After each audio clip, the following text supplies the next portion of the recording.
आज के इस वीडियो में हम लोग देखेंगे फिजिक्स सब्जेक्ट का चैप्टर 2 गॉस का प्रमेय में हमें पढ़ना है विद्युत क्षेत्र रेखाएं क्या है, इसकी परिभाषा क्या होती है, रेखाओं के गुणधर्म बताइए और इसकी विशेषता क्या है।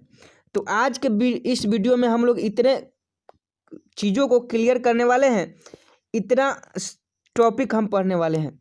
तो आप वीडियो देखने से पहले अपने पास कॉपी कलम जरूर लेकर बैठें ताकि जो भी हम बताएं उसे आप कॉपी में नोट कर लें। अन्यथा अगर आप कॉपी कलम लेकर नहीं बैठे हैं तो आप यहीं से वीडियो को छोड़कर जा सकते हैं, और अगर आप कॉपी कलम लेकर बैठे हैं तो वीडियो को शुरू से लेकर अंत तक देखिए। और आपको जहाँ भी दिक्कत हो, अगर आपको जहाँ भी समझ में नहीं आए, आप हमें कमेंट में पूछ सकते हैं। आपके कमेंट का रिप्लाई हम जरूर देंगे। तो आप कमेंट में पूछिए कि सर हमें यहाँ दिक्कत है, यह बात नहीं समझ में आई। और जैसा कि आप जानते हैं कि आईएससी के लिए हमारी यूट्यूब टीम लगातार सेशन आ रही है। यूट्यूब पर हमारा क्लास लगातार चल रहा है।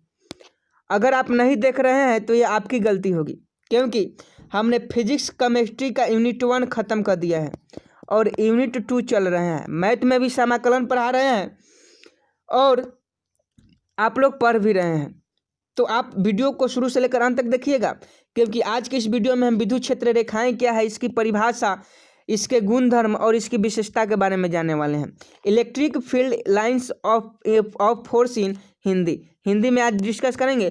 तो चलिए वीडियो को स्टार्ट करते हैं। तो आप वीडियो में शुरू से लेकर अंत तक बने रहें।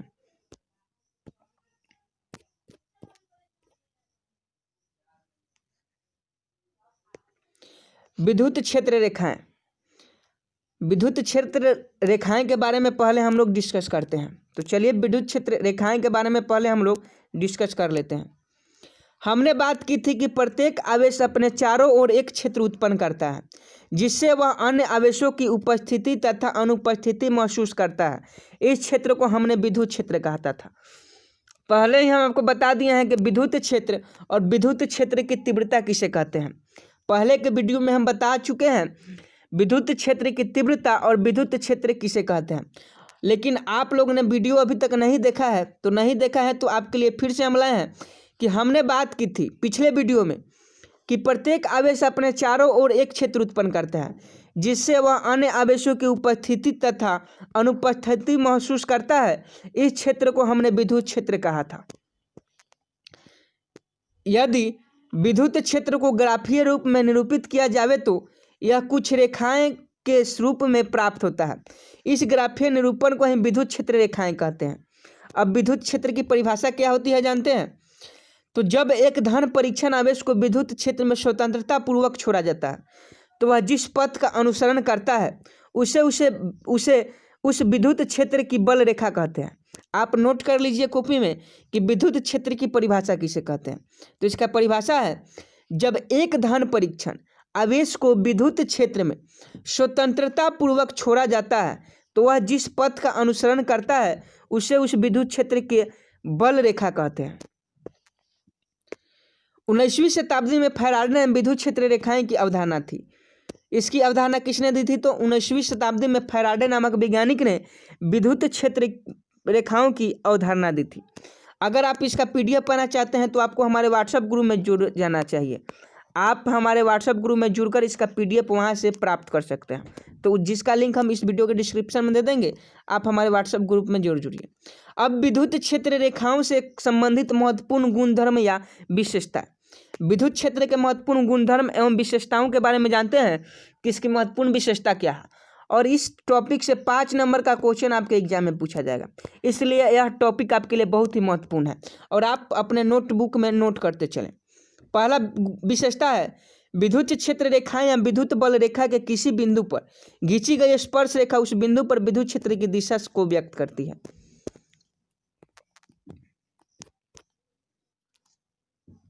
अर्थात विद्युत क्षेत्र के किसी बिंदु पर विद्युत क्षेत्र सदिश की दिशा ज्ञात करने के लिए उस बिंदु पर निरूपित विद्युत क्षेत्र रेखा पर रेखा खींची जा सकती है और रेखा की परिणामी दिशा विद्युत क्षेत्र की दिशा होगी। दूसरा विशेषता है विद्युत बल रेखाएं धन आवेश से शुरू होकर ऋण आवेश पर समाप्त हो जाती है।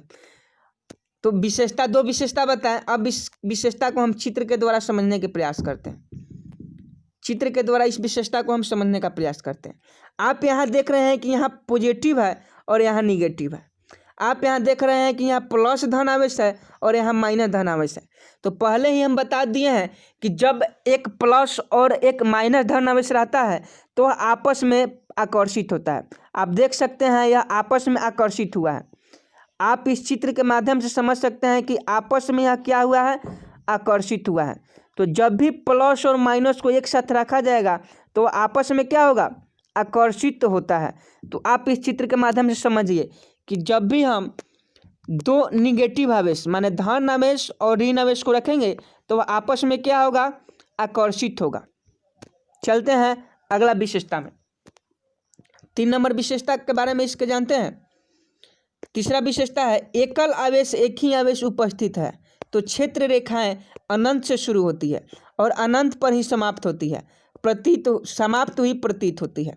चौथा विशेषता है एक बिलगित धनावेश के कारण विद्युत क्षेत्र रेखाएं त्रिज्यता बाहर की तरफ तथा ऋण आवेश के कारण क्षेत्र रेखाएं त्रिज्यता अंतर की तरफ होती है, जैसा कि आप चित्र में देख चुके हैं। पांचवा विशेषता है दो विद्युत क्षेत्र रेखा कभी एक दूसरे को नहीं काटती है। दो विद्युत क्षेत्र रेखा कभी भी एक दूसरे को नहीं काटती है, क्योंकि यदि ये एक दूसरे को काटे तो काटना बिंदु पर दोनों वक्रों पर खींची गई स्पर्श रेखा दो परिणामी विद्युत क्षेत्रों को व्यक्त करती है, जो कि वास्तविकता में संभवता नहीं है। अतः दो बल रेखाएं का आपस में काटना संभव नहीं है। दो बल रेखाएं आपस में कभी भी काट नहीं सकती है। दो बल रेखाएं जो होती है वह आपस में कभी भी नहीं काट सकती हैं, क्योंकि यह संभव ही नहीं है। तो पांचवा विशेषता यही बता रहा है। अब छठा विशेषता के बारे में जानते हैं। विद्युत बल रेखाएं खुले वक्र के रूप में होती है, क्योंकि ये रेखाएं धन आवेश से शुरू होती है तथा ऋण आवेश पर समाप्त हो जाती है। 7 नंबर विशेषता है। 7वां विशेषता जानते हैं। किसी भी आवेश से शुरू या समाप्त होने वाली बल रेखाओं की संख्या उस आवेश के परिमाण के समानुपाती होती है, अर्थात जितनी ज़्यादा रेखाएं उतना ही अधिक परिमाण का आवेश होता है। तो आप इसे अपने नोटबुक में लिखते चलें और वीडियो ख़त्म होने के बाद आप इसे याद कर लें, ताकि आपको जो बात समझ में नहीं आया हो वो समझ में आ जाए। और वीडियो अच्छी लग रही हो तो वीडियो को लाइक भी करते चले और चैनल को भी सब्सक्राइब कर लें। अगला विशेषता है 8 नंबर। किसी स्थान पर विद्युत क्षेत्र के लंबवत रखे एकांक क्षेत्रफल से गुजरने वाली बल रेखाओं की संख्या उस स्थान पर विद्युत क्षेत्र की तीव्रता के तुल्य होती है। आपको नहीं समझ में आ रहा है तो आपके लिए चित्र भी लाए हैं, बस आप केवल वीडियो को देखते रहिए। बाद में आपको हम चित्र से समझाएंगे तो उस समय आपको समझ में आ जाएगा। तो 8 नंबर कह रहा है किसी स्थान पर विद्युत क्षेत्र की लंबवत रेखा एकांक क्षेत्रफल से गुजरने वाली बल रेखाओं की संख्या उस स्थान पर विद्युत क्षेत्र की तीव्रता के तुल्य होती है, अर्थात क्षेत्र रेखाएं जितनी पास पास होती है क्षेत्र उतना ही अधिक प्रबल होता है, और यदि बल रेखाएं दूर दूर होती है तो विद्युत क्षेत्र दुर्बल है। 9 नंबर क्वेश्चन है। एक क्षेत्र रेखा जिस बिंदु आवेश से प्रारंभ होती है उसी आवेश पर समाप्त नहीं होती है। विद्युत क्षेत्र रेखाएं कभी भी बंद लूप में नहीं होती है। 10 नंबर क्वेश्चन है। विद्युत क्षेत्र रेखाएं लंबाई की दिशा में सिकुड़ने का प्रयास करती है, अतः कह सकते हैं कि विपरीत आवेशों में आकर्षण होता है। अतः कह सकते हैं कि विपरीत आवेशों में आकर्षण होता है, मतलब प्लस और माइनस जब भी विपरीत आवेश रहेगा तो इसमें क्या होगा, आकर्षण होगा। यह बात पहले भी बताए हैं और आज भी बता रहे हैं कि जब भी विपरीत आवेश रहेगा तो वह दोनों में क्या होगा, आकर्षण होगा। और 10 नंबर यही बता रहा है। तथा क्षेत्र रेखाएं चौड़ाई की दिशा में फैलने का प्रयास करती है, अतः कहा जा सकता है कि समान प्रकृति के आवेश एक दूसरे को प्रतिकर्षित करते हैं। यहाँ से दो बात समझना है हमें, एक तो विपरीत आवेश वाला और एक समान आवेश वाला। आप देख सकते हैं कि यहाँ प्लस माइनस है और यहाँ प्लस प्लस है। तो जब भी विपरीत आवेश रहे तो वह एक दूसरे से क्या होते हैं, आकर्षित होते हैं, एक दूसरे से आकर्षित होते हैं, जैसे आप चित्र में यहाँ देख सकते हैं। और जब भी दो समान आवेश रहते हैं तो एक दूसरे से विकर्षित होने लगते हैं, वह एक दूसरे से दूर भागने लगते हैं, एक दूसरे से वह दूर भागने लगते हैं। और जब भी विपरीत आवेश रहता है तो क्या एक दूसरे के नज़दीक रहता है, नज़दीक आने का प्रयास करता है, लेकिन जब भी समान आवेश रहते हैं तो वह एक दूसरे से दूर भागने का प्रयास करते हैं। तो आप चित्र देखकर समझ सकते हैं। आगे चित्र भी दिखाएंगे और चित्र आ ही गया तो चित्र से समझते हैं।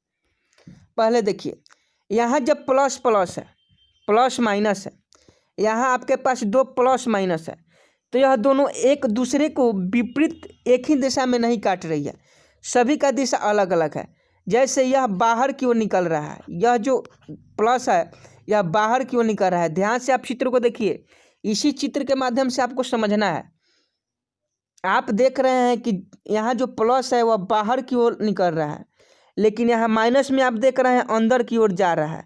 अंदर की ओर यह क्या है, तीर का निशान पर ध्यान दीजिए, यह माइनस की ओर है तो अंदर की ओर जा रहा है, और प्लस की ओर है तो यह बाहर की ओर निकल रहा है। तो आप इस एरो के निशान से समझ सकते हैं। दूसरा चित्र देखते हैं। यह तो पहले भी चित्र दिखा चुके हैं कि क्योंकि जब प्लस और माइनस दो विपरीत आवेश रहते हैं तो एक दूसरे से क्या होते हैं, आकर्षित होते हैं, मिलने का प्रयास करते हैं और मिल भी जाते हैं। देखिए यहाँ से मिल रहे हैं, मतलब इन दोनों में आकर्षण हो रहा है, क्योंकि यह एक दूसरे के विपरीत है, एक प्लस है एक माइनस है। और यहाँ देखिए, यह विशेषता है कि कभी भी विद्युत बल रेखाएं एक दूसरे को नहीं काटती है। आप देख सकते हैं विद्युत बल रेखा एक दूसरे को नहीं काट रही है। तो 3 चित्र था और 3 विशेषता इसके बारे में हम समझे। अब 11वां है, विद्युत बल रेखाएं समविभवीय पृष्ठ आवेशित चालक के हमेशा लंबवत होती है। अब जानते हैं विद्युत बल रेखाएं क्या है। विद्युत बल रेखाएं किसे कहते हैं? Electric lines of force. विद्युत बल रेखाएं की धारणा माइकल फैराडे द्वारा दी, विद्युत बल की जो अवधारणा है वह माइकल फैराडे के द्वारा दी गई थी। विद्युत बल रेखा एक काल्पनिक रेखा होती है जिसके किसी बिंदु पर खींची गई स्पर्श रेखा उस बिंदु पर क्षेत्र की तीव्रता की दिशा को व्यक्त करती है। तो आप यहाँ से यहाँ तक याद कर लें, क्योंकि यह 2 नंबर का आपके एग्जाम में पूछा जाएगा और निश्चित है कि यह आएगा। तो विद्युत बल रेखा आपसे क्वेश्चन इस तरह से पूछे जाएंगे कि विद्युत बल रेखा किसे कहते हैं। तो विद्युत बल रेखा एक काल्पनिक रेखा है जिसके किसी बिंदु पर खींची गई स्पर्श रेखा उस बिंदु पर क्षेत्र की तीव्रता की दिशा को व्यक्त करता है। एकांक क्षेत्रफल से गुजरने वाली बल रेखा उस बिंदु पर विद्युत क्षेत्र की तीव्रता के परिणाम को व्यक्त करती है। तो आप इसे याद कर लें। अब जानते हैं विद्युत बल रेखाओं से संबंधित महत्वपूर्ण बिंदु के बारे में। महत्वपूर्ण बिंदु के बारे में अब जानते हैं, तो आइए जानते हैं। और इसका SI मात्रा के भी बारे में जानेंगे। तो आप इस वीडियो को शुरू से लेकर अंत तक देखिए और कॉपी में नोट करते चले, और वीडियो पसंद आए तो वीडियो को लाइक भी कर दीजिएगा। तो चलिए विद्युत बल रेखाएं से संबंधित महत्वपूर्ण बिंदु को देखते हैं। विद्युत बल रेखाएं धनावेश से प्रारंभ होती है या फैलती है और इन आवेश पर समाप्त होती है या एकत्रित होती है। मतलब क्या, यह जब धन आवेश है इससे यह शुरू होगी और यह कहाँ तक जाएगी, जब तक इस पर ऋण आवेश नहीं आता है तब तक यह फैलती रहेगी। दूसरा है, किसी आवेश से उत्पन्न होने वाली बल रेखाएं उस आवेश के परिणाम के समानुपाती होती है। किसी आवेश से उत्पन्न बल रेखाएं उस आवेश के परिणाम के समानुपाती होती है। SI मात्रक में 1 कूलम आवेश से संबंध बल रेखाएं की संख्या 1/ε0 होती है। इसको हम लोग ε0 पढ़ते हैं। अतः किसी वस्तु में यदि Q आवेश है तो इससे निर्गमित कुल फ्लक्स रेखाएं Q/ε0 होगी। यदि वस्तु घनाकार और आवेश इसके केंद्र पर स्थित हो तो इसके प्रत्येक फ्लक्स से निर्गमित बल रेखाओं की संख्या Q/6ε0 होगी। Q/6ε0 होगी। तो आप इसे याद रखिएगा। चौथा इसका महत्वपूर्ण बिंदु है, विद्युत बल रेखाएं कभी भी एक दूसरे को नहीं काटती है, क्योंकि यदि वे एक दूसरे को काटेगी तो उस बिंदु पर विद्युत क्षेत्र की 2 दिशाएं प्रदर्शित करती है, जो कि असंभव नहीं है। पहले ही बता दिया है कि विद्युत क्षेत्र रेखाएं कभी भी एक दूसरे को काटती नहीं है, कभी भी एक दूसरे को काटती नहीं है। अगर काटेगी तो वहाँ विद्युत क्षेत्र की 2 दिशाएं प्रदर्शित होगी, जो संभव नहीं है, एक दिशा इधर और एक दिशा इधर। 5वां पॉइंट है, स्थिर वैद्युतिकी में विद्युत बल रेखाएं कभी भी बंद वक्र के रूप में नहीं होती है, क्योंकि बल रेखाएं कभी भी एक ही आवेश से प्रारंभ तथा समाप्त नहीं होती है। यदि बल रेखाएं बंद वक्र के रूप में होगी तो बंद पट के अनुदिश किया गया कार्य शून्य नहीं होगा और विद्युत क्षेत्र संरक्षित क्षेत्र नहीं रहेगा।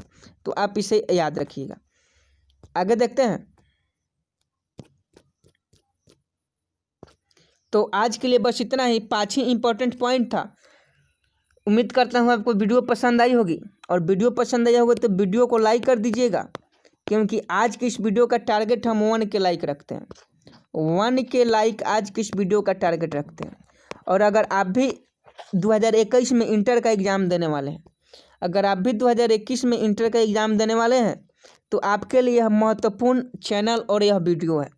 तो आप इस चैनल को सब्सक्राइब कर बेल आइकन को प्रेस कर सकते हैं, ताकि जब भी हम वीडियो अपलोड करें उसका नोटिफिकेशन आप तक पहुंच सके और आप वीडियो आसानी से देख पाएँ। और जब भी वीडियो देखिएगा तो कॉपी कलम लेकर ही बैठे। और इसका आप अगर PDF पाना चाहते हैं तो आपको हमारे व्हाट्सएप ग्रुप में जुड़ना होगा, जिसका लिंक हम इस वीडियो के डिस्क्रिप्शन में दे देंगे। और इसके ऊपर बहुत सारे वीडियो बनाए हैं, उसका भी लिंक हम वीडियो के डिस्क्रिप्शन में दे देंगे। तो मिलते हैं नेक्स्ट वीडियो में, तब तक के लिए जय हिंद, जय भारत।